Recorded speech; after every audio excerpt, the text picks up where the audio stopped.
magic create illusion? Is illusion magic? Magic না বিভ্রান্তি না বাস্তবতা, কোনটি সত্য? জাদু দেখতে কে না ভালোবাসে? ছেলে বুড়ো সবাই আমরা পছন্দ করি। আর তার সাথে যদি জাদুকরের মিষ্টি মিষ্টি হাসি আর বাঁশির আওয়াজ মেশে তাহলে কেমন হয়? আমি জানি আপনারা বুঝতে পারছেন যে জলে আগুন জ্বলেতে আজ আমার অতিথিকে, কিন্তু আপনারা কি জানেন তিনি একজন বীর মুক্তিযোদ্ধা? আমার সাথে আছেন বিশ্ববিখ্যাত জাদুকর, জাদুশিল্পী বলাটাই ভালো, জুয়েল আইচ। Thank you. কেমন আছেন জুয়েল আইচ ভাই? আমরা আজকে হাঁটতে হাঁটতে আপনার এক জীবনের গল্প শুনবো। চলেন আমরা হাঁটা শুরু করি। আমি যতদূর জানি 1952 সালের এপ্রিল মাসে আপনার পিরোজপুরে জন্ম হয়েছিল, স্বরূপকাঠিতে, তাই কি? তারপরে সেখানে আপনার বড় হওয়া, এসএসসি এইচএসসি? না, আমি এসএসসি পাস করেছি পিরোজপুরের গভর্নমেন্ট স্কুল থেকে, এইচএসসি পাস করেছি পিরোজপুর কলেজ থেকে, তারপরে ঢাকায়। বাবা তো ব্যবসা করতেন। আমি জানি যে আপনার খুব একটা অভিমান ছিল, বাবা আপনাকে শহরে নিয়ে গেছিল বলে আপনি রাগও করেছিলেন, তাই কি? সেই সময় তো বুঝতাম না বাবা যে আমার ভালোর জন্য করেছিলেন, সেটা বুঝতাম না। আমি যেহেতু বাড়িতে মা, ভাই, বোন, বন্ধু বান্ধব, ছোটবেলা থেকে যারা পড়িয়েছেন সেই সমস্ত টিচাররা রয়ে গেছে, এখন অচেনা জায়গার মধ্যে এসে পড়ে আমার মনে হচ্ছে যে আমার জেল দ্বীপান্তর হয়ে গেল। বাবা কি রাগী ছিলেন অনেক? না না, বাবা আমাকে কোনোদিন একটা চড়ও দেয়নি কখনো, তবে একবার উনি একটু রাগ করেছিলেন আমার উপরে কোনো একটা ব্যাপারে। আমার বন্ধুদের সঙ্গে আমার ঝগড়াঝাটি লেগে যায়, তো বন্ধু এসে আমার বাবার কাছে বলে দিয়েছে। এখন আমি ফিরে দেখি যে বাবার সঙ্গে সে কথা বলছে, আমি পালিয়ে গেলাম, কি হয় না হয়। তারপরে বাবা যখন ঘরে ছিল না, আমি বাড়িতে গিয়ে, তখন আমাদের পিরোজপুরে ইলেকট্রিসিটি আসেনি, গিয়ে হারিকেন ধরিয়ে পড়তে বসেছি। পড়লে 7 খুন মাপ, আমি জানি। যা হোক, সেদিন আর কিছু বলা হয়নি। পরের দিন বাবা জিজ্ঞেস করে, আচ্ছা তুই কি ওর সঙ্গে এরকম ঝগড়া করেছিস? আমি বললাম হ্যাঁ। তারপরে বাবা খুব নিঃশ্বাস ছেড়ে বললেন, ভেবেছিলাম তুই হবি মৌমাছি, কিন্তু হলি মাছি, পচায় বসিস, ভাবছিলাম ফুলে পড়বি। ওই যে বললো, বাবা চলে গেল, আমি শুয়ে পড়লাম বিছানা পড়ে। মানে ওটা আমাকে বেদ দিয়ে মারা চেয়ে বেশি কঠিন লেগেছিল আমার কাছে, তার কথাটি। আর মা কেমন ছিলেন? মাও খুব লাভিং ছিলেন। মা, আমার তো 6 ভাই 3 বোন, 9 জন ভাই বোন, এদেরকে সমস্ত দেখাশোনা তাই ছিল। তো মা সময় পেতেন না, কারণ সকালে আমরা উঠে দেখতাম মা কাজ করছেন, আবার যখন ঘুমিয়ে পড়তাম। তাহলে বাবার কাছে যে গেছিলেন আপনি শুধু একাই গেছিলেন? একাই। কেন আপনাকে কেন আলাদা করে বেছে নেওয়া হলো? আমাকে বাবা হয়তো ভেবেছিলেন যে এই ছেলের দিকে কাজ হতে পারে, এই হয়তো হতে পারে।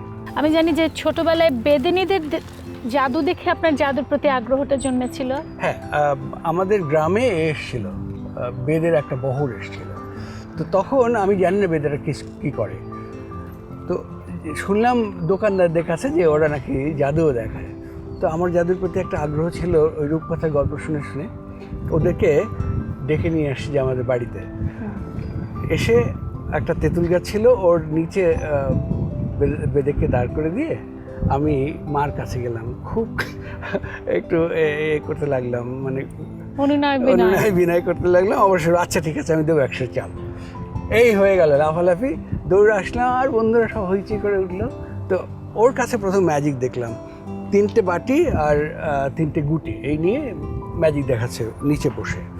খুবই অবাক হলাম, কিন্তু আমি যখন ম্যাজিশিয়ান হবো এটা কখনো চিন্তা করিনি, কারণ ওর এই গুটিগুলো ছিল খুবই তেলচিটে, তারপরে কাপড় চোপড় ছিল খুবই দুস্থ, কিন্তু ওইটা আমাকে এই বারুদে আগুন ধরিয়েছিল। কিন্তু আমি জানি লায়ন সার্কাসে কারো কাছ থেকে আপনার বোধহয় জাদু শেখা একেবারে হাতে খড়ি। আব্দুর রশিদ।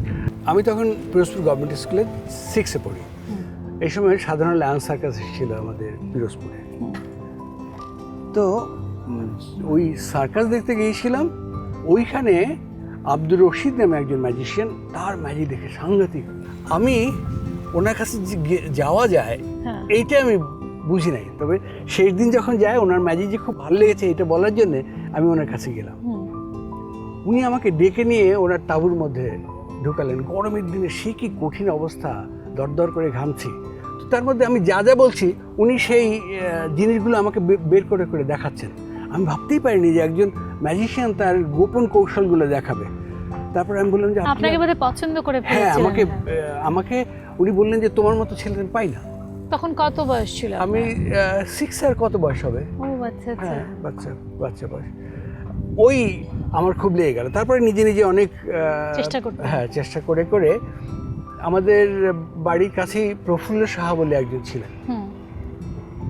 উনি ম্যাজিক করতেন এক সময়, কিন্তু প্রফেশনালি করতেন না। তো ওনার সঙ্গে আমি ভাব করলাম। তো এখন উনি যে ম্যাজিকটার কথা উনি বললেন আমার কাছে কোনো অ্যাপারেটাস নেই, কিন্তু আমি তোমাকে বলতে পারি, তুমি বানাতে পারো। উনি যে ম্যাজিকটা বলতেন আমি সেটা কী করে সম্ভব আমি বলতাম। উনি বললেন সে কি, তুই কি কারোর কাছে শিখেছিস? আমি বললাম না, আমি এই শুনে আমার মাথায় তার মানে জাদুবিদ্যার বা জাদু শিল্পেরও আসলে বাই বর্ন কিছু থাকতে হয় নাকি? আমি জানি না, তবে এতদিন পরে আমার মনে হয়েছে অন্তত শিল্পের ক্ষেত্রে, আর্টের ক্ষেত্রে একটা বোধহয় জেনেটিক কিছু ব্যাপার থাকে। যেমন আমার মেয়েটা কোনোদিন গান প্র্যাকটিস করেনি, অথচ সাই করে গেয়ে দেয়। সে ইংলিশ গান, অ্যারাবিয়ান গান, তারপরে কোরিয়ান, চাইনিজ গান, এই গানগুলো পর্যন্ত সে সুরে লাগিয়ে গিয়ে দেয়। আমরা তাজ্জবে শুনে যাই। খেয়াল গান, কঠিন কঠিন তান সে গলায় তুলে। মানে জন্মগত কিছু প্রতিভা থাকতে হয় বলে আপনি বিশ্বাস করেন? এখন জাদু শিল্পের ক্ষেত্রেও সেটি আমার মনে হয় তাই। কারণ আমি দেখলাম যে আমি যে জিনিসটা দেখতে পাই সেই জিনিসটা ওয়েস্টার্ন যাদের ম্যাজিকের কাছে অ্যাক্সেস আছে তারা আমাকে ডেকে নিয়ে যায়। আমরা তো এতদিন শুনে এসেছি যে জাদু শিল্প হচ্ছে চর্চার ব্যাপার, যত বেশি চর্চা করব তত বেশি হাত আয়ত্তে আসবে। এটা সত্য।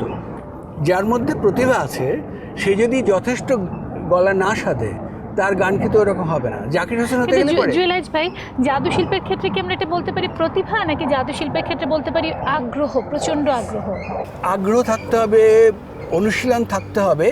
তবে এতদিনের অনুশীলনে আমি যেটা বুঝেছি সেটা হচ্ছে ভেতরে একটা জিনিসও থাকতে হয়, তা না হলে ওই ফুলটা ফোটে না। ওইটা সহজ এত কিছু একটা থাকতে হয় আমার মনে হচ্ছে। আচ্ছা, তারপরে কিন্তু আপনি জাদু শিখতেন, মজা পেতেন, কিন্তু সেটাকে কখনো প্রফেশন হিসেবে ভাবেননি। আপনি অনার্স মাস্টার্সও করলেন জগন্নাথ থেকে, তাই না? তখনও তো জাদুটা আপনি ওভাবে না এটা কি হয়েছে, আমি ওখানে বাহাদুরপুর ক্যাম্পে আমি একসময় শিক্ষকতা করেছি আমাদের ক্যাম্পের বাচ্চাদের। যুদ্ধের সময় ম্যাজিক যে এত পাওয়ারফুল হতে পারে এটা আমি বুঝেছি মুক্তিযুদ্ধের সময়। আমি বাংলাদেশে যুদ্ধ করে একসময় আর টিকতে পারলাম না। আমাদের শর্ষিনা এক পীর ছিল, সে খুব বাজে বাজে কথা বলে দিয়েছিল, যার ফলে আপনাদের সম্পর্কে তথ্য পাচার করে দিয়েছিল। না, সে তার মুরিদদেরকে, মাদ্রাসার ছাত্রদেরকে নিয়ে আর্মির সঙ্গে একসঙ্গে হয়ে আমাদের পেয়ারা বাগানে, যেখানে আমরা যুদ্ধ করেছি, পুরো পেয়ারা বাগান কেটে ফেলেছিল। আমরা আর ওখানে থাকতে পারলাম না। তারপরে আমি চলে এলাম ইন্ডিয়াতে। তো ওখানে আমি খুব অসুস্থ হয়ে পড়েছিলাম, পায়ে গ্যাংগ্রিন হয়ে গিয়েছিলো, আরও কতগুলো পেটের প্রবলেম হয়ে গিয়েছিলো। কারণ আমরা তো খালের পানি খেয়েছি, অনাহারে থেকেছি, দিনের পর দিন, রাতের পর রাত ঘুমাইনি, এরকম। আমি আপনার মুক্তিযুদ্ধের গল্পটা শুনবো, তার আগে জাদুর গল্পটা শুনে নিই। তো আমরা ওইখান থেকে যখন ওখানে গেলাম, আমাকে আর এতে নিল না, তারপরে ওই যুদ্ধ করার জন্য নিল না, আমাকে পাঠিয়ে দিল মোটিভেশনাল কাজ করার জন্য বাহাদুরপুর ক্যাম্পে, নদিয়াতে। তো সেইখানে প্রথম দিকে ওদেরকে যখন ডাকি ওরা কেউ আগ্রহ দেখায়নি। সেখানে আমি বাচ্চাদের শেখাবো কি, মোটিভেট করবো কি, কারণ ওরা আসতেই চাইতো না। কারণ সবাই তাদের কেউ বাবা মা সব হারিয়েছে, ভাই বোন সব হারিয়েছে, তাদের তো ট্রমা থেকে তাদের হয়নি, তারা কি লেখাপড়া শিখবে অথবা মোটিভেটেড কি হবে। আমি কি করলাম, বাচ্চাদের কাছে গিয়ে, তাদের তাঁবুর কাছে গিয়ে আমি টুকটাক ম্যাজিক দেখাতে শুরু। এই দেখা যায় যে প্রতিদিন শত শত হাজার হাজার বাচ্চা এসে হাজির হলো। তো তখন বুঝলাম ম্যাজিকের পাওয়ার অনেক। ভালোবাসা তৈরি করে, হ্যাঁ, একটা ব্রিজ তৈরি করে, সম্পর্ক তৈরি করে। কারণ যে জিনিসটা সে কিছুতেই করছে না, তাদের কল্পনার মতো, স্বপ্নের মতো একটা জিনিস ঘটে যাচ্ছে।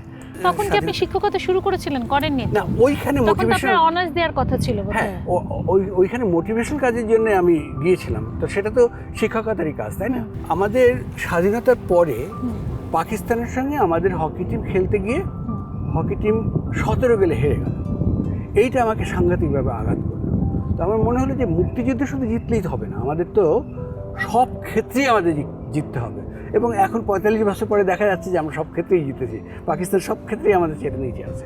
তো এই জেদ নিয়ে আমি চিন্তা করলাম যে আমার তো ম্যাজিক সম্পর্কে আগ্রহ আছে এবং ম্যাজিক যে কাজে দেয় সেটা আমি দেখেছি। তারপরে আমি ম্যাজিকটা শুরু করলাম সিরিয়াসলি। তা এবার একটু যুদ্ধের গল্প শুনতে চাই জুয়েল আজ ভাই, যুদ্ধে কিভাবে চলে গেলেন? আমি জানি আপনি খুব ভীতু টাইপের মানুষ ছিলেন, কিন্তু ভীতু না, আমি লাজুক টাইপের মানুষ ছিলাম। আচ্ছা, বরং ডেসপারেট, আমি কঠিন সাহসী ছিলাম। আমি আর্মির সঙ্গে দাঁড়িয়ে বান্ধা খেলার মতো খেলেছি এবং আমি কতবার যে তাদের সামনে পড়েছি, অন্য যে কাজটা সাহস করতো না, আমি সেই ওই পেয়ারা বাগানে। পেয়ারা বাগান, হ্যাঁ। তো পয়লা মার্চে ওই যখন ভুট্টো বললো যে আসবে না এখানে, তারপরে 7ই মার্চে যে বঙ্গবন্ধুর বক্তৃতা, তারপরে 25শে মার্চের যে আমাদের উপরে ঝাঁপিয়ে পড়ে, এই সমস্ত ঢাকাবাসী আমি ফেস করেছি। তারপরে হেঁটে চলে গেলাম বাড়িতে। আমি কিন্তু ইন্ডিয়াতে গিয়েছিলাম হেঁটে, ওই পায়ে গ্যাংরিন নিয়ে খোঁড়াতে গিয়েছিলাম। তারপরে আমাদের মার্চ সেইভাবে করে, আমি তো সরাসরি দেখে গেলাম যে কী নিষ্ঠুরভাবে ওরা মার্চ ছিল। তারপরে আমাদের মা বোনদেরকে ওরা যেভাবে করে অত্যাচার করছিল, এইটা আমি কিছুতেই মানতে পারছি না। আমার কাছে প্রচণ্ড অপমান করা একটা ব্যাপার মনে হচ্ছে, আমি অপমান সহ্য করতে পারি না। এরপরে চিন্তা করলাম কি করে যুদ্ধে যাওয়া যায়। আমার কাছে কোনো অস্ত্র নেই। কিছুদিন পরেই টের পেলাম যে যারা বরিশালে যারা ওদের সঙ্গে ফাইট করেছিল, তারা এসে পেয়ারা বাগানে আশ্রয় নিয়েছে, ওখানে যুদ্ধ করছে। ওরা বানুড়িপাড়া থানা আক্রমণ করেছিল। আমি বললাম বা এইটাই চাই।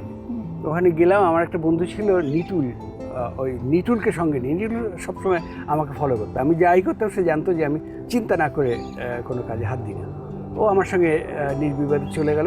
ঘরের থেকে কিন্তু পালিয়ে এসেছি না বলে, কারণ বলে আসলে তো হবে না। হ্যাঁ, লুঙ্গির ওপরে কোমরে একটা গামছা গোপনে দিয়ে তার উপরে একটা ফ্লাইং শার্ট গায়ে দিয়ে আমি চলে গেলাম। তো প্রথম একদিন ওদের সঙ্গে দেখা করতে পারলাম না, খুঁজে পেলাম না, কারণ ওরা তো গেরিলা যুদ্ধ করে, তো ওরা নিজেদেরকে এক্সপোজ করে না। একটা রাত আমরা গাছের নিচে কাটিয়ে দিলাম, কিন্তু মধ্যবিত্তরা কিন্তু গাছের নিচে কাটানো কি এটা জানে না, আমি কখনো জানতাম না। মশা, শুলে পড়ে পোকা, পিঁপড়া, যে কি দুর্বিষহ অবস্থা, এই ডোবার পচা পানি, বলা যাবে না কি ভয়ঙ্কর পরিস্থিতি। যাই হোক, এক রাত কাটিয়ে দেওয়ার পরে পরের দিন বিকেলে ওদের একজনের সঙ্গে দেখা হলো ওই পেয়ারা বাগানে। হ্যাঁ। আচ্ছা। তো তারা, আমি ডেসপারেট বলে ওরা একটু গাইগুই করছিল, কারণ ওরা ওদের পুরনো বন্ধুদেরকেই নিচ্ছে, আমাকে নিতে চায়নি। পরে দেখলো যে আমি খুব ডেসপারেট, তখন আমাকে ওরা নিয়ে নিল। আমার প্রথম যেটা হয়েছিল সেটা ওইখানকার সবার জন্যই বড় যুদ্ধ ছিল, ওই সরাসরি আর্মির সঙ্গে যুদ্ধ। কাপড়কাঠি বলে একটা জায়গা ছিল, ওইখানে আমরা কয়েকটি ইউনিট, 8-9টা ইউনিট একসঙ্গে একটু গ্যাপে গ্যাপে ওই নদীর পাড়ে আলের আড়ালে আমরা পজিশন নিলাম। তো ওরা করতো কি, ওরা গানবোটেও আসতো, আবার কাঠের লঞ্চে ওরা ভাড়া না তো রিকুইজিশন করে দিত। তো কাঠের লঞ্চে উঠে ওরা ঘরবাড়ি পুড়তো, মানুষ মারতো, আবার সন্ধ্যা হওয়ার আগেই কিন্তু নেমে যেত, কারণ ওরা আবার ভয় পেত যে আমরা সন্ধ্যা পর থাকতে চাই না, কারণ আমরা দেখেছি যে আমরা এই থানা অলরেডি লুট করে নিয়েছি। তো এরপরে ওরা যখন আসলো, আমাদের তো প্রথম যুদ্ধ ওদের সঙ্গে সরাসরি, তো আমাদের কার যেন রাইফেল আগেই, ওরা আমাদের রেঞ্জের মধ্যে আসার আগেই রাইফেলের গুলি বেরিয়ে গেছে। এই যে গুলি বেরিয়ে গেল, ওরা তো একদম মেশিন গান, মানে প্ল্যান মাফিক আসলে শুরু হয়নি, হঠাৎ করে শুরু হয়ে গেছে। কিন্তু ওর ভুলটাই হয়েছে। আমরা কিন্তু ভাটির সময় যে বেশ স্রোত থাকে, এইটা অ্যাকাউন্টে নিইনি। আমরা ভেবেছিলাম আমাদের মাঝখানে আসার পরে তাহলে ওরা বেরিয়ে যেতে পারতো। আগে হয় ওই স্রোত আমাদের মধ্যে ফেলেছে, ক্ষয়ক্ষতিটা আপনাদের বেশি হয়েছে, আমাদের লাভ হয়েছে, হ্যাঁ, আমাদের মধ্যে চলে এসছে। এবং আমাদের কথাই ছিল যে আমরা সারেংকে আগে টার্গেট করব। তো কিছুক্ষণের মধ্যেই সারেং পড়ে গেল, লঞ্চটা ঘুরে গেল, লঞ্চের নিচের দিকটা উপরে উঠে গেল, আমাদের গুলিতে লঞ্চটা ফেটে গেল। ওরা তো অধিকাংশ সাঁতার জানে না, ওই সাঁতার না জানা কুকুরের মতো কতক্ষণ চেষ্টা করলো। তা এরপরে ওরা ওপারে যখন উঠে গেল, তখন মেশিন গান সেট করে একদম এইদিকে গুলি করতে শুরু করলো। আমাদের এই গাছ টাছগুলো সমস্ত ভেঙে পড়ে গেল, ছিন্ন বিচ্ছিন্ন হয়ে গেল। এরকম করে ওরা যখন থেমে যায়, আমরা 2-1টা গুলি করলেই আবার ওই মেশিন গান করে। তো রাত 12টা 1টার দিকে ওদের ওখান থেকে আর কাউন্টারে আসছে না। আমরা যতই গুলি, তার মানে ওদের গুলি শেষ হয়ে গেছে। আমরা ওয়েট করলাম যে এই সময় ওখানে যাওয়া ঠিক হবে না। একটু যখন আলো জ্বলে উঠলো, ওই সূর্য যখন উঠলো, তখন আমরা নৌকায় করে কতজন ওপারে আপনারা গেলাম। গেছিলেন? আমরা 40-45 জন ছিলাম। তো ওপারে যখন গেলাম, আর আমাদেরকে দেখেই ওপারের লোকজন চিৎকার করে জয় বাংলা বলে চিৎকার করতে শুরু করলো। ওবা আমরা যাওয়ার আগেই 5টাকে ওরা ধরে বেঁধে আর পিটানি কি মানে ভয়ঙ্কর পিটানি দিচ্ছিল। আমরা গিয়ে থামালাম, ওরা ভেবেছিল আমরা এসে ওদেরকে মারবো। আমরা তা করলাম দেখে ওরা আমাদের উপর খেপে গেল। আমরা ওদেরকে বুঝালাম যে এদেরকে নিয়ে আমরা হাঁটে হাঁটে ঘুরবো, এবং তাই করেছিলাম। হাঁটে হাঁটে ঘুরলে হয় কি, আশেপাশের লোকজন সবার আমাদের প্রতি একটা আস্থা তৈরি হবে। তো ওদেরকে ওই গলায় ওই চটি ঝুলিয়ে ওই হাঁটে হাঁটে, তবে খুব বেশি দিন তো রাখা যাবে না, কারণ ওরা তো আবার কাউন্টার অ্যাটাক করবে আবার। তো আমরা 1 সপ্তাহ পর্যন্ত রাখতে পেরেছিলাম। ওই বিভিন্ন হাটে যখন দেখানো হয়ে গেল, আর শর্ষিনার পীরও আপনাদের বিরুদ্ধে ছিল, তাদের পক্ষে ছিল। ওই যে ফতোয়া দিয়েছিল, ভয়াবহ ফতোয়া। বলছে যে আমরা যারা মুক্তিযুদ্ধ করছি, তারা তাদের পরিবারবর্গ, তাদের সম্পত্তি, এভরিথিং গনিমতের মাল, এটা নেওয়া নাকি খুব কাজের কাজ, মানে ভালো হালাল। হ্যাঁ, হালাল। আর তার ফলে হচ্ছে কি লোভী লোকজন হয়ে গেল। আমাদের পাশের গ্রাম ছিল শেহাঙ্গল, ওই গ্রামটা সাংঘাতিক ভালো ছিল। ওখান থেকে কাউকে রিক্রুট করতে পারেনি। এই 9.5 মাসের যুদ্ধেও কিন্তু একজন লোককে ওরা বার করতে পারেনি ওই গ্রাম রাজাকার হিসেবে। হ্যাঁ, একজন সবাই আমাদের জন্য হেল্পিং ছিল। আমি আপনার কাছে আবারও আসবো। এই মানুষটার ঝুলিতে শুধুমাত্র ম্যাজিক নয়, আরও অনেক রকম স্মৃতি আছে। মুক্তিযুদ্ধ থেকে শুরু করে সারা বিশ্বের নানা রকম ঘটনা আছে তার ঝুলিতে। একটা বিরতি নিয়ে আমি ফিরছি যে জলে আগুন জ্বলাতে।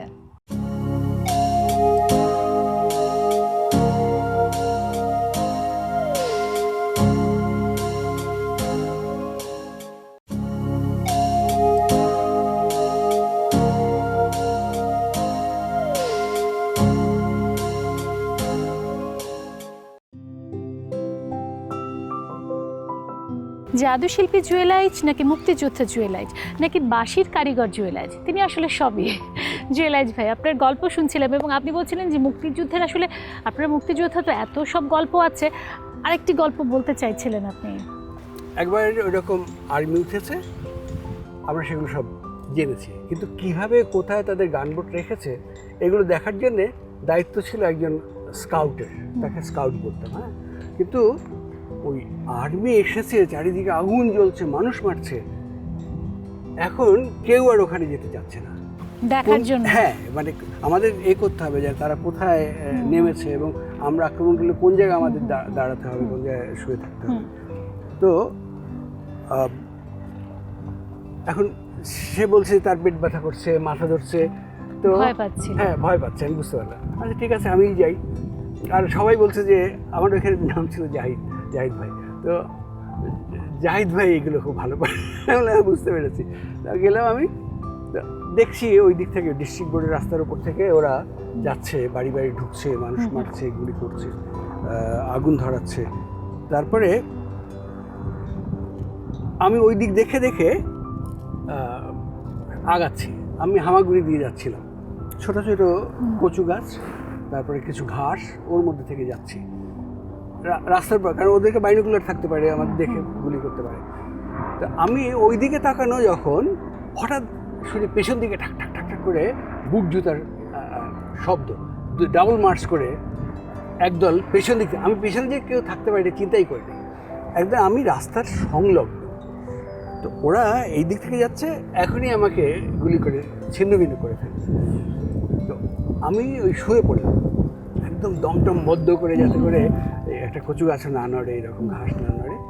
তো ওরা ওখান থেকে, ও যদি আমার দিকে তাকাতো তাহলে কিন্তু আমি ওখানে আমার টুকরো টুকরো হয়ে যেতাম। তো ওরা ওইখান থেকে দৌড়ে চলে গেল, ওদের বোধহয় ডেকে পাঠিয়েছে ওরা ওদের সঙ্গে গিয়ে মিট করবে, সেই দিকে দৌড়ে গেল। তো ওরা আর আমাকে দেখেনি, ওরা যেহেতু ঊর্ধ্বশ্বাসে দৌড়াচ্ছিল সেই জন্য আর মানে অল্পের জন্য অনেকবার একদম প্রাণে মুহূর্তে, বেঁচে গেছিলেন আপনারা। আসলে মুক্তিযুদ্ধের গল্প এত বড়, এত বিস্তৃত, এই সামান্য সময়ে সম্ভব না। আপনি কি কখনো ভেবেছেন জুয়েল আইচ ভাই যে মুক্তিযুদ্ধ নিয়ে আপনার স্মৃতিগুলো কোথাও একটু তুলে ধরা, একটা বই লেখা? একসাথে করতে হবে, হ্যাঁ, নাহলে এগুলো হারিয়ে যাবে তো। exactly। আমি আপনার একটু বাঁশির গল্প শুনতে চাই। জাদুকর, জাদু শিল্পী কেমন করে বাঁশির প্রতি এত আকৃষ্ট হয়ে গেল? আচ্ছা, জাদু যেভাবে করে সিরিয়াসলি নিয়েছিলাম, বাঁশি হয়েছিল অন্যরকম। বাঁশি, আমি কোনো ভালো বাঁশি বাদকের ওই রকম সাক্ষাৎ পাই তো। বাঁশি তো আজকে নেই না, এই আমাদের দুর্ভাগ্য। বাঁশি দূর থেকে শুনলে আমি মাতোয়ারা হয়ে যেতাম, এই জন্যে আমি ওই বাঁশি ধরেছিলাম। এবং সেও গল্প আছে অদ্ভুত। আমাদের বাড়ির কাছে একটা গরিব পরিবার ছিল, কৈবর্তপাড়া, অনেক গরিব ছিল, তো ওর মধ্যে একটি ছেলে বাঁশি বাজাতো। আমাদের একটা খাল ছিল, তার উপর সাঁকো ছিল। সাঁকো দিয়ে যারা সাঁতার না জানে বাচ্চারা, ওদের ওপারে যাওয়া নিষেধ ছিল। কিন্তু আমি একদিন নিজে নিজে কোনোরকম ওপারে গিয়ে পড়লাম, গিয়ে দেখে ওই ছেলেটি বাঁশি বাজাচ্ছে। আমি যেতেই ও বাঁশি থামিয়ে দিলাম। বললাম, বাঁশি থামিয়ে কেন, তুমি যে আসলে? তারপরে আমি ওকে জিজ্ঞাসা, আচ্ছা আমি কি বাঁশি শিখতে পারবো? বলি, কেন না, তুমি প্র্যাকটিস করলেই হবে। তারপরে আমি বললাম, আমি কী করে প্র্যাকটিস করবো, আমার তো কোনো বাঁশি নেই। সে বললো, এইটা তুমি নেই, তোমার দিয়ে দিল। হ্যাঁ, আমি বিস্মিত হয়ে গেলাম। আমি বললাম, তোমার আর বাঁশি আছে? বলে, না আমি নেই। বলে, আমি এর পরের মেলা থেকে আরেকটা কিনে নেব। আমি বললাম, না ঠিক আছে, আমি একদিন বাজাবো, তুমি একদিন বাজাবে। আচ্ছা ঠিক আছে। তারপরে এইভাবে করে আমার বাঁশি শুরু হলো। বাঁশি শুরু। তারপরে আস্তে আস্তে অনেকজনের কাছে শিখেছি। তার মধ্যে বড় যার কাছে শিখেছি তিনি হচ্ছেন আব্দুর রহমান, ঢাকা বেতারের খুব নাম করা শিল্পী ছিলেন। এখনও তার বাঁশি অসাধারণ মিষ্টি, ওই আব্দুল আলিমের গান টান এগুলো তো এখনো বাজে। আর তারপরে হরিপ্রসাদ চৌরাসিয়ার কাছ থেকে শিখেছিলেন। তবে আমি ওই রেডিওতে যখন বাজাতাম, সেটা কিন্তু তখন হরিপ্রসাদের পাইনি, সান্নিধ্য পাইনি। তখন আব্দুর রহমানের স্নেহে আমি। এবং এই বাঁশি নিয়ে কিন্তু আপনি পৃথিবীর বিশ্বের বিভিন্ন দেশে গেছেন, বাঁশি বাজিয়েছেন। হ্যাঁ, তা তো করতে হয়েছে। আচ্ছা, মজার ব্যাপার হচ্ছে জুয়েল আইচ ভাই, আপনার জাদুর প্রতি আগ্রহ ছিল, জাদু শিখেছেন, বাঁশির প্রতি আগ্রহ ছিল, বাঁশি শিখেছেন, শিক্ষকতা দিয়ে জীবনের ক্যারিয়ার শুরু করলেন, সেটি তো আর ধরে রাখেননি। না, আমি বিএডও করেছিলেন আমি জানি, আপনি বিএড করেছিলেন। হ্যাঁ, করেছি। আর ৭৭ পর্যন্ত আমি কিন্তু শিক্ষক ছিলাম। আমি চলে গিয়েছিলাম গ্রামে, যখন সব মানুষ ঢাকামুখী হয়। আমি তো ঢাকায় পড়াশোনা করেছি, ঢাকা থেকে আমি উল্টো চলে গেলাম ইয়েতে, গ্রামে গিয়ে শিক্ষকতা শুরু করেছিলাম। তারপরে ৭৭-এর ২৮শে ফেব্রুয়ারি আমার সব কিছু পুড়িয়ে দিল একদল ডাকাত। আচ্ছা, এইভাবে আপনার বোধহয় দুবার আপনার সমস্ত, একবার মুক্তিযুদ্ধের সময় আর ৭৭-এ আরেকবার। তো ওটা আমার সঙ্গে শত্রুতা ছিল না। আমার ওই যে বন্ধু বললাম নিটুল, ওর বাড়িতে একদল ডাকাত আগুন ধরিয়ে দিয়েছিল। তার কারণ ছিল ওই ইলেকশন পলিটিক্স, চেয়ারম্যান ইলেকশনে সে যাকে সাপোর্ট করেছে সেই জিতে গেছে। তাতে ওই আগের যে চেয়ারম্যান, সে খুব খারাপ লোক ছিল। তার লোকজন, সে ওই ডাকাত পুষত, তারা ওর বাড়িতে আপনার সমস্ত সরঞ্জাম পড়ে যায়। ছিল আমার সব কিছু। তা আপনি কি কষ্টে আসলে ঢাকা চলে আসছেন? না, ওর পরে আমাকে, এরপরে তো একটা মামলা হয়। তারপরে বরিশালে যিনি পাবলিক প্রসিকিউটর ছিলেন, আব্দুল লতিফ, উনি বললেন যে, বাবা, এই যে জিনিসগুলো গেছে, এটা জাতীয় সম্পত্তি গেছে, জাতীয় সম্পদ গেছে, অতএব এর যা দায়িত্ব আমি করব, তুমি ঢাকায় চলে যাও, আবার নতুন করে বিল্ড আপ করো। এই অনুপ্রেরণায় আমি চলে গেলাম ঢাকায়। আমি সদরঘাটে যখন নামলাম, তখন আমার এক বন্ধু হারুন, সে তার সঙ্গে দেখা, সে বলে যে, এই তোর সব কিছু পুড়ে গেল, তুই এখন আবার কি করবি?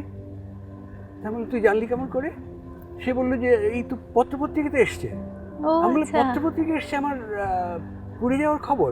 বলে, হ্যাঁ, প্রায় সব পত্রিকায় এসছে। তো হারুন যখন বললো যে সমস্ত পত্রপত্রিকা এসে গেছে, তখন আমি বুঝলাম আমি আর একা না।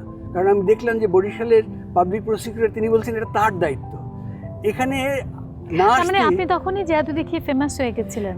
হ্যাঁ, আমি বরিশালে শো করেছিলাম, পাবলিক শো করেছিলাম, পিরোজপুরে করেছিলাম। ভয় লাগেনি প্রথম শোতে? হ্যাঁ, প্রথম দিকে খুবই ভয় লাগতো, সবই নতুন।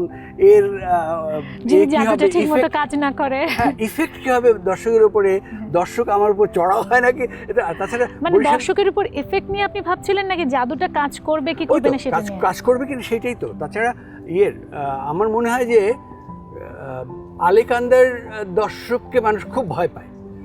এই আগেই শুনেছি, ওখানে আমাকে সবাই বলেছে এই আলেকান্দায় গিয়ে তুই ম্যাজিক করবি। আলেকান্দার লোকরা খুব সাহসী এবং নানা রকম যুদ্ধ করতে পারে তারা। তো সবাই আমাকে বলছে তুই আলেকান্দা যাস না, অন্য কোথাও যা।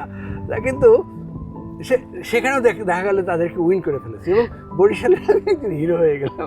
বাহ। আচ্ছা জুয়েলাইজ ভাই, আমি যতটুকু জানি আপনি উচ্চাঙ্গ সঙ্গীতের উপর তালিম নিয়েছেন, চলচ্চিত্রের উপর পড়াশোনা করেছেন, তাই কি? করেছি। এত মাল্টি ট্যালেন্টেড একটা মানুষ, তাহলে চলচ্চিত্র নিয়ে কাজ করলেন না কেন? উচ্চাঙ্গ সঙ্গীতে গেলেন না কেন? আমি চলচ্চিত্র নিয়ে কাজ করার খুব ইচ্ছে ছিল, কিন্তু সেটা ঠিক কমার্শিয়াল না। মানে আমি শর্ট ফিল্ম বা ডকুমেন্টারি না, ডকুমেন্টারি না, আমি ফিচার ফিল্মই করব। কিন্তু আমি কলকাতায় গিয়ে যারা এই আর্ট ফিল্ম করে তাদের সঙ্গে যখন আলাপ করলাম, তারা বললো যে তুমি কি এই পাওনাদারের খোঁচা সইতে পারবে? কারণ তুমি তো নিজে টাকা দিয়ে করবে না, অন্যের টাকা এনে করবে, এবং যদি তা ফেরত যাবে কিনা তুমি জানো না। অতএব এইটা যদি পারো তাহলে তারপরে আমি দেখলাম যে ওই ধরনের ছবি যারা বোদ্ধা তারাই দেখেন, সাধারণ মানুষ দেখে না। তারপরে আমি আগ্রহ হারিয়ে ফেললেন। কিন্তু আপনার এই বিষয়ে তালিম রয়েছে, উচ্চাঙ্গ সঙ্গীত বলি বা চলচ্চিত্র বলি, সব কিছুতে আপনার তালিম রয়েছে। জুয়েলাইজ ভাই, আমি একটা বিষয় একটু জানতে চাই, যেহেতু আপনি একজন বিশ্ববিখ্যাত জাদুকর আমার সামনে আছে, হিপনোটিজম বলে আসলে কোনো ব্যাপারটা আছে? মানে আপনি আমাকে চাইলে এখন হিপনোটাইজ করে ফেলতে পারেন? এই মুহূর্তে না, বাট মানে কি রকম মুহূর্ত লাগে আসলে?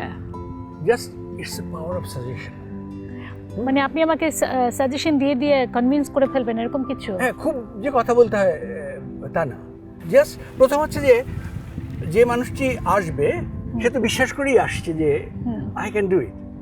তারপরে just few words, few lines, ব্যাস। তারপরে আমি তাকে যে সাজেশন দেবো সেই সাজেশন। আমার এটা দেখার খুবই ইচ্ছা আছে, আমি চাই আপনি আমার একজন প্রযোজককে হিপনোটাইজ করেন, আমাকে না। ঠিক আছে, আমাকে না অ্যাটলিস্ট, কারণ আমাকে করলে আপনি নাচতে বলবেন, গাইতে বলবেন, তখন এটা আরো হাস্যকর কাণ্ড হয়ে যাবে। না, এটা মজা করার জন্য এগুলো করা, মানে এক ধরনের নাটক আমরা করি। মানে মঞ্চে আমি কয়েকজনকে ডাকি, হ্যাঁ, তারা যখন যা খুশি করতে বলেন। না, সবাই না, কিছু কিছু মানুষ আছে ঠিক অত বেশি হিপনোটাইজ হয় না। হ্যাঁ, কিছু মানুষ আছে যারা অ্যাভারেজ মানুষ, যাদের অন্য বিষয়ে নলেজ কম, তাদেরকে করা। এটা কি এরকম কোনো ব্যাপার যে চোখের দিকে তাকিয়ে? না, তাহলে আমাদের ভুল ধারণা। হ্যাঁ, পাওয়ার অফ সাজেশন, ওগুলো তারা মানে এরকম করে তাকিয়ে থাকে। এরকম এক ধরনের আছে ওল্ড স্কুল। আচ্ছা, মডার্ন স্কুল হচ্ছে জাস্ট সে ফিউ ওয়ার্ডস। আমার সামনে একদিন কাউকে একটু করে দেখেন তো, আমি জিনিসটা একটু দেখতে চাই। না, আমাকে করার দরকার নেই। জুয়েলাইজ ভাই, আরেকটা বিষয় একটু জানতে চাই, অলৌকিক বলে কি আসলে কিছু আছে? সরাসরি এভাবে বলা যাবে না, তবে আমি যেখানেই অলৌকিক মানুষের খবর পেয়েছি আমি সেখানে গিয়েছি। আমার এক বন্ধু ছিল পারভেজ লুৎফুল কবির, পিরোজপুরে, ও মারা গেছে। আমরা এই দুজন এক জায়গায় তার এক জায়গায় খবর শুনলেই আমরা সেখানে যেতাম। গিয়ে আমরা ফাইনালি আমরা করলাম যে আমরা এত খাটাখাটনি করেও যখন পেলাম না। আপনার সন্ধানে অলৌকিক বলে কিছু নাই? অ্যাটলিস্ট আমার অভিজ্ঞতায় সেটা নেই। তাহলে আমাদের যে পীর সাহেবরা বা তান্ত্রিকরা যে নানা রকম বলে এরকম করতে পারে, শূন্য থেকে অনেক কিছু আনতে পারে, সবই কি ম্যাজিক? ম্যাজিক খুব ক্রুড ফর্মে ম্যাজিক, কেউ যদি ওইগুলো দেখাতে পারে, ওগুলো খুব ক্রুড ফর্মের ম্যাজিক। আর এই যে তান্ত্রিকরা অথবা পীররা, এ কিন্তু কাল্ট। ওর যারা ভক্ত, ওর যারা মুরিদ, ওর যারা শিষ্য, উনি যা বলেন তাতেই বিশ্বাসে মিলায় বস্তু তর্কে বহুদূর। উনি মানে সে যা করেছে তার উপরে আরো 10 গুণ বেশি বলে তারা। ভাগ্য ভালো যে উনি পীর সাহেব হননি, তাহলে কত শত ভক্ত হয়ে যেত। আমি পীরদেরকে আনমাস করি। আমাকে আবারও একটা বিরতি নিতে হচ্ছে, যে জলে আগুন জ্বালাতে। কিন্তু আপনারা যাবেন না, কারণ জুয়েলাইজের ঝুড়িতে এখনো অনেক কিছু আছে। আমরা তো ম্যাজিকই দেখি নাই, একটা ম্যাজিক তো অবশ্যই দেখবো। একটা বিরতি নিচ্ছি।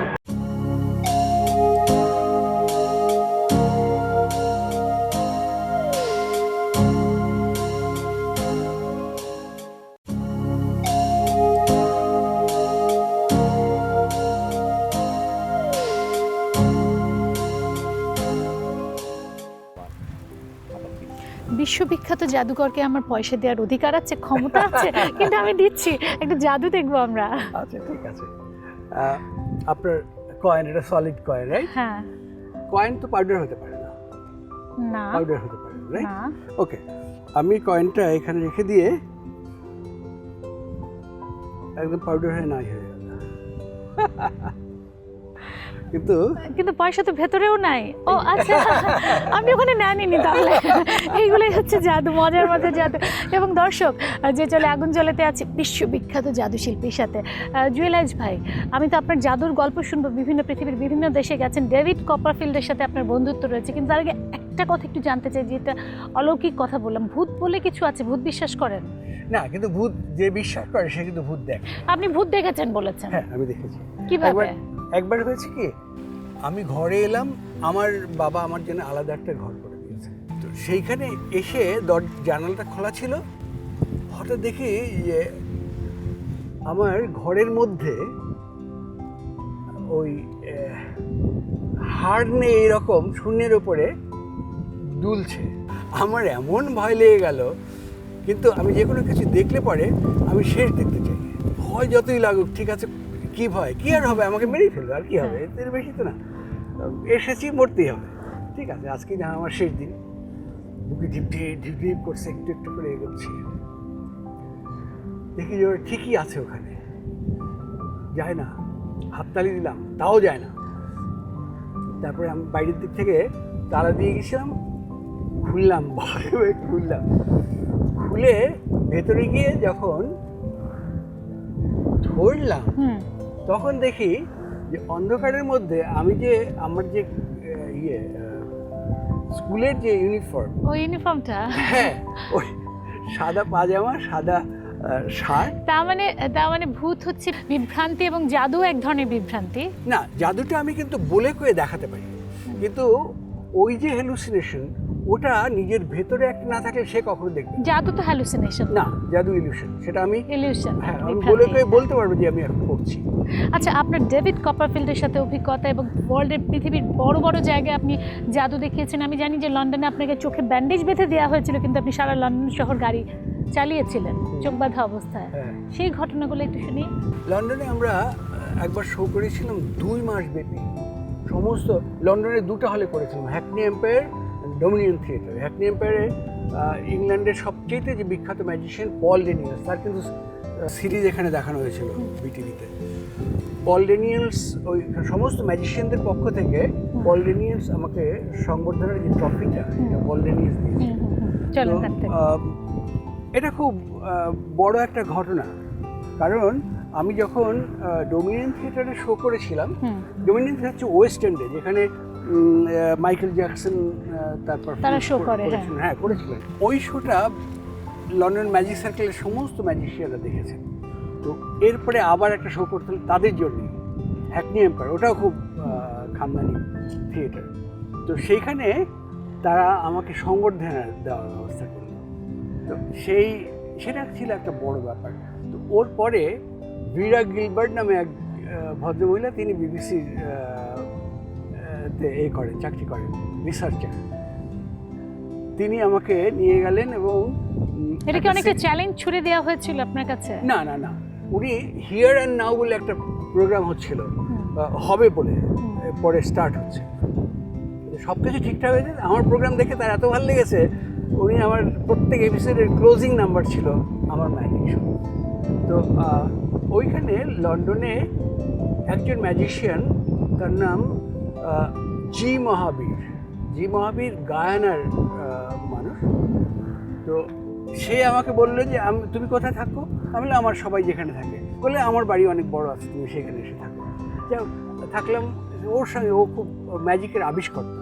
তো আমি যেদিন আসবো সেই দিন ওর বাড়ির এক থোকা চাবি আমাকে দিয়ে বললো, দিস ইজ ফর ইউ। আমি কেন? বললো যে তুমি যেখানে ছিলে ওই পুরোটা, 2টা রুম মিলে একটা জায়গা আছে, বসার জায়গা আলাদা আর থাকার জায়গা আলাদা, ওইখানে ছিলাম। তো এইটা তোমার জন্য থাকবে, এইটা আমি শুধু ঘর পরিষ্কার করার জন্য খুলবো, এছাড়া এটার জন্য তোমার জন্য ডেডিকেটেড থাকবে। আমি বললাম, আমি কী করবো?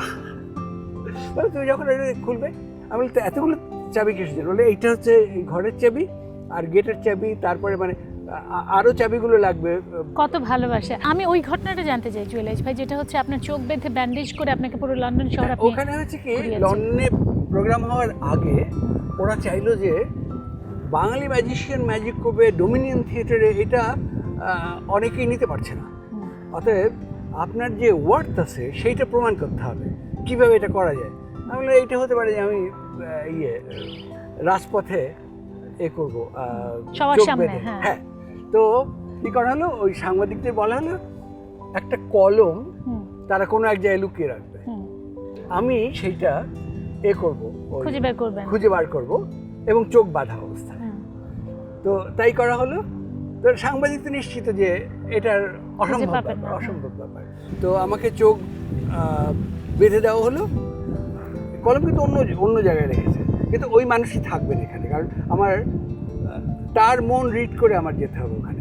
এবং আমার হচ্ছে যে আমি যাব, উনি একটা এরিয়া বলবেন, সেইখানে আমি গাড়ি চালিয়ে যাবো চোখ বাঁধা অবস্থায়। তো আমাকে চোখ বেঁধে চারিদিকে ঘুরিয়ে যাতে আমি গাড়িটা খুঁজে বার করতে না পারি, কিন্তু আমি ঠিকই গাড়ি খুঁজে বার করলাম এবং ওই রাজপথে গাড়ি চালিয়ে ঠিক সেই জায়গায় আমি ওই সিগন্যাল লাইট মেনে আমি গিয়েছি। কিন্তু জুয়েলাইজ ভাই, আপনারা তো মাইন্ড রিডার না, কেমন করে খুঁজে বের করতে পারলেন?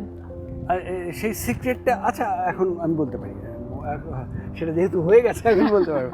আচ্ছা, কী হয়েছে, যারা এক্সপার্ট তারা মাস্টার লিড করতে জানে। হ্যাঁ, তো ওই প্রেস কনফারেন্সে ওদের কথাবার্তা যে সমস্ত উত্তর দিয়েছি, তাতে আমার প্রতি তার কনফিডেন্স হয়ে গেছে যে ওকে, হি ক্যান। এবং আমি অনেকগুলো আগেই তো প্রস্তুত ছিলাম, আমি অনেকগুলো ম্যাজিকও দেখিয়েছি, অর্থাৎ আমি যে পারি এটা ধারণা হয়েছে।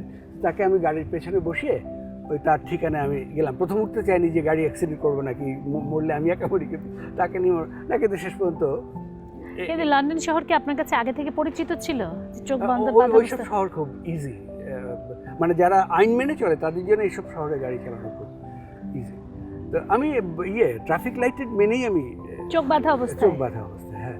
তারপরে ওই যে ঠিকানায় সেখানে আমি গিয়ে গাড়ি থামালাম। গাড়ি থামানোর পরে আমি তাকে বললাম যে আপনি রুমালের একটা কোণা ধরুন, আমি একটা কোণা ধরছি। হ্যাঁ, এবার আমি খুঁজতে যাচ্ছি। এখন যেটা হয়, এটা কিন্তু সিক্রেট আমি বলছি, হ্যাঁ, যদিও খুব এক্সপার্ট হতে হবে তাহলে হবে না। ওই মানুষটি কিন্তু আমি এইগুলো করেছি বলে আমার প্রতি যে বিশ্বাসটা হয়েছে, সে কিন্তু আসলে চাচ্ছে যে আমি যেন পারি। যদি পারি তাহলে একটা বড় জিনিস হয়ে যাবে। দর্শক কিন্তু সবসময় চায় যে তারা যেন অ্যামেজড হতে পারে, তারা যেন তার শৈশব খুঁজে পায়, হ্যাঁ, বিস্মিত হতে পারে। তো আমি তার কাছে গিয়ে আমি রওনা করলাম, কোথায় থাকতে পারে একটা আইডিয়া করে আমি কিন্তু সেই দিকে রওনা করি। চোখ কিন্তু আমার বাধা। আমি যদি যখনই একটু ভুল দিকে রওনা করছি, আমি কিন্তু স্লো যাচ্ছি, শক্ত হয়ে যাচ্ছে। হ্যাঁ, সে শক্ত হয়ে যাচ্ছে। যখনই আমি ঠিক দিকে যাচ্ছি, সে কিন্তু ছেড়ে দিচ্ছে। হ্যাঁ, আমি তখন গড়গড় করে যাচ্ছি। আবার যে ভুল দিকে যাচ্ছি, তার কিন্তু এমনি করে করে চমৎকার, অদ্ভুত জিনিস। কিন্তু এটা শুধুমাত্র হাতের কলা কৌশল না, মাইন্ডটাও আসলে স্থির রাখতে হয়। তো যেমন ওই যে মাইন্ড রিডিং বলে না, ওই যখন লেখার সময় পেন রিডিং আছে, পেন ঘুরানো দেখে বলা যাবে যে সে কি লিখলো। বাহ, কত রকম অজানা সব বিদ্যা আমাদের। ওই আমি যেটা বললাম ওটার নাম হচ্ছে হেলমস্ট্রমিজম। ডেভিড কপারফিল্ডের সাথে আপনার বন্ধুত্ব, সেই অভিজ্ঞতাগুলো একটু দর্শকদেরকে শোনাতে চাই। ডেভিড কপারফিল্ড একটা নতুন মাত্রা দিয়েছে ম্যাজিক শিল্পে। 81 সালে তাকে প্রথম দেখেছি আমি, তখনই আমি খুব ইমপ্রেসড হয়েছিলাম, কিন্তু তখন আমার সঙ্গে ওর ভাব হয়নি। তারপরে 88 সালে যখন আমি গেলাম, আর তখন কিন্তু আমেরিকান লোক ডেভিড কপারফিল্ডকে চেনে না, কেবলমাত্র উঠছে। দ্য ম্যাজিক ম্যান নামে একটা ম্যাজিক এবং ড্রামা একসঙ্গে করে সে শিকাগোতে তখন শো করছিল। আচ্ছা, তারপরে আমি 88 সালে আমেরিকাতে বিভিন্ন স্টেট ঘুরে ঘুরে অনেক শো করছি। তো ওকে গিয়ে পেলাম আমি আটলান্টিক সিটিতে। তো আটলান্টিক সিটিতে ওর শো দেখতে গেলাম, আমার যেদিন শো নেই সেদিন ওর শো দেখতে গেলাম। তো শো দেখার পরে বাইরে বেরিয়ে এসে দেখি যে বিশাল লাইন পড়েছে ওর অটোগ্রাফ নেওয়ার জন্য। হ্যাঁ, আমি আড়ালে দাঁড়িয়ে এলাম, দূরে দাঁড়িয়ে নিলাম। সবার যখন নেওয়া হলো, হ্যাঁ, তারপরে আমি বললাম, তুমি বলে আমি তোমাকে চিনি। আমি বলো, বলো কি? হ্যাঁ তোমার এই নাম আমি ম্যাজিক ম্যানুস্ক্রিপ্টে পড়েছি, তোমার উপরে লেখা আমি লিঙ্কিং নিয়ে পড়েছি, তো জিনিতে পড়েছে, এই সমস্ত সে বললো তোমার কথাগুলো আমার ভালো লেগেছে বলে আমি সব তো পড়া যায় না, তো তোমার উপরে যে তোমার ইন্টারভিউগুলো করেছি। তারপরে আমি আমার একটা ব্রোশিওর দিলাম ওকে, brochure how could you afford this, তাহলে কেন বলো যে এ তো অর্ডিনারি লোকের ফটোগ্রাফ না, আনোয়ার হোসেন, আনোয়ার ভাই আমার বন্ধু, ও তো ইন্টারন্যাশনালি অ্যাক্লেমড ফটোগ্রাফার, তো ওনার ওই ফটো নিয়ে পায়োনিয়ার প্রিন্টিং প্রেসও ফ্রি করে দিয়েছে আমাকে আনোয়ার ভাই, একদম 1 পয়সাও আমার কাছ থেকে নেয়। তো বললো যে তুমি এটা অ্যাফোর্ড করলে, মানে 1 পয়সাও লাগেনি, এটা প্রিন্টিং কস্ট আমার লাগেনি, এটা বলে তোমরা ডিফারেন্ট কাইন্ড অফ পিপল তোমরা। তারপরে আমাকে নিয়ে গেল, খুব খাতির যত্ন করলো, তারপরের দিন আবার আমাকে লাঞ্চনের দাওয়াত দিল, একসঙ্গে করলাম, তারপরের দিন আর টিকিট করে দেখিনি, ওর তারপর থেকে ওর সঙ্গে বন্ধুত্ব। জুয়েলারি ফ্যামিলি, আপনার ব্যক্তি জীবনের কথা আমি জানি, আমাদের দর্শকরা জানেন বিপাশা আপার কথা, তারপরে একটু শোনাই দর্শকদেরকে আপনার ব্যক্তি জীবনের কথা, আপনার পরিবার, বিয়ে, এবং আপনি লাজুক ছিলেন সেটাও তো আমরা জানি, ইতিমধ্যে আপনি বলেছেন। বিয়ের ক্ষেত্রে কি পছন্দ নাকি সেটেল ম্যারেজ? মানে কি সেটেল অবস্থাতেই বিয়েটা হয়েছে, কিন্তু প্রথম যেটা হয়েছে আমরা একে অন্যকে পছন্দ করেছি। পরিচয়টা কিভাবে হলো? বিপাশার বাবা ছিলেন আমাদের কলেজের প্রিন্সিপাল। আচ্ছা। পরে দেশ স্বাধীন হওয়ার পরে তখন উনি খুব স্ট্রিক্ট প্রিন্সিপাল লোক ছিলেন, মানে প্রিন্সিপাল উইথ প্রিন্সিপাল। তো উনি যখন বুঝলেন যে নকল আর থামানো যাবে না, তখন তিনি ঢাকা ইউনিভার্সিটি শিক্ষকতা নিয়ে ঢাকায় চলে এলেন। আবার বিপাশার যে বড় ভাই, সে আমার কাছে বাঁশি শিখত, ওই সূত্রে ওনার বাড়িতে যাওয়া। তার মানে বহুদিন ধরে পছন্দটা ছিল আর কি। হ্যাঁ, ও খুব পছন্দ করতো। যখন একটু বুঝতে শুরু করলাম তখন বুঝলাম যে ও আমাকে একটু বেশিই পছন্দ করে। তখন আমি ওদের বাড়িতে যাওয়া বন্ধ করে দিলাম, কারণ তখন মুশকিল ছিল বিয়ে করা আমার জন্য। অতএব যখন মুশকিল আছে তখন আর আগানো তো ঠিক হবে না। তারপরে মুশকিল আসান হলো কিভাবে? অনেকদিন পরে সুরকল্লোল বলে একটা দোকান আছে যেখানে ওই ক্যাসেট বিক্রি হয়। হ্যাঁ, তো সেইখানে গিয়ে নওয়াজ আলী খান ছিলেন ওই দোকানে। উনি বললেন যে একটা অসাধারণ গান এসছে। কি গান? বলে অজয় চক্রবর্তী নামে একজন শিল্পী, তখন অজয় চক্রবর্তী প্রথম এসছে, তো অসাধারণ শোনেন। তো এই গ্রামোফোন চালালো, আমি দেখি অসাধারণ। তার মধ্যে একটা গান ছিল ওনার, কারে বা শোনাই বলে কেউ বা শুনে মরে। তো এই গানটা এতই টাচ করলো, আমি একটা ক্যাসেটে রেকর্ড করে ওর কাছে নিয়ে চলে গেলাম ওদের বাড়িতে। যখন চলে গেলাম তখন আমার অবস্থা প্রকাশিত হয়ে গেল, আর অনেকদিন যাইনি তো। এরপরে কিছুদিন পরেই ওদের পরিবার থেকে ব্যবস্থা করা হবে। যাক, খুব ভালো। আপনার ব্যক্তিগত জীবন সম্পর্কে শুনলাম। আমাদের অনুষ্ঠানের প্রায় শেষ পর্যায়ে। জুয়েলাইজ ভাই, আপনি একজন বীর মুক্তিযোদ্ধা, আপনার অনেক বিষয় আপনার তালিম আছে। আপনি উচ্চাঙ্গ সঙ্গীত শিখেছেন, চলচ্চিত্র নিয়ে পড়াশোনা করেছেন, আপনি বাঁশি শিখেছেন, দেশ বিদেশে নাম করেছেন, জাদু শিল্পে তো আপনি বিশ্বখ্যাত। কি চাওয়া আছে আর জীবনের কাছে? 21 পদকও পেয়ে গেছেন এবং জাদুবিদ্যার নাম দেওয়া হয়েছিল বলে সেটি আপনি ফিরিয়ে দিয়েছিলেন, পরে জাদু শিল্পী হিসেবে আপনাকে পদক দেওয়া হলো।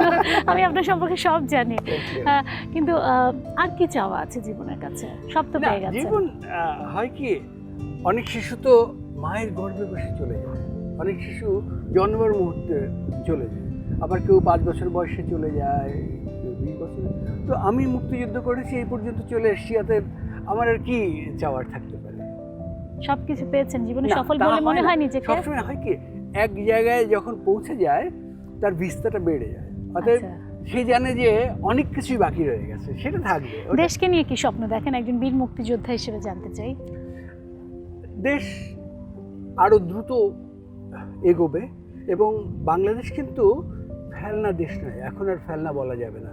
বটমলেস বাস্কেট বলা হতো না, কিন্তু এখন দেখা গেছে যে পাকিস্তানের সঙ্গে আমরা যুদ্ধ করে যে জিতে গেলাম, আমরা মুক্তিযুদ্ধ করে ভুল করিনি, কারণ সমস্ত সূচক কিন্তু বাংলাদেশ এখন পাকিস্তানে চিনে তাহলে যে ফেলেছে। স্বপ্নের বাংলাদেশ নিয়ে আপনারা যুদ্ধ করেছিলেন সেই স্বপ্নের বাংলাদেশের পথে আমাদেরকে আমরা হাঁটছি। আমার তাই বিশ্বাস। আপনাকে অনেক ধন্যবাদ জুয়েল আইচ ভাই। আপনাকে ধন্যবাদ আমাকে ডাকার জন্য।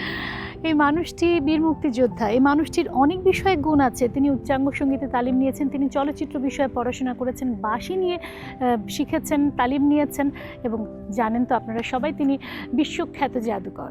আসলে কি আর তার চাওয়ার আছে, আমাদের আছে তার কাছে অনেক কিছু চাওয়ার। তিনি আমাদেরকে আরও বিস্মিত করুক, আরও আনন্দ দিক, সেটাই আমাদের চাওয়া। আজকের মতো শেষ করছি, যে জলে আগুন জ্বলে। ধন্যবাদ সবাইকে।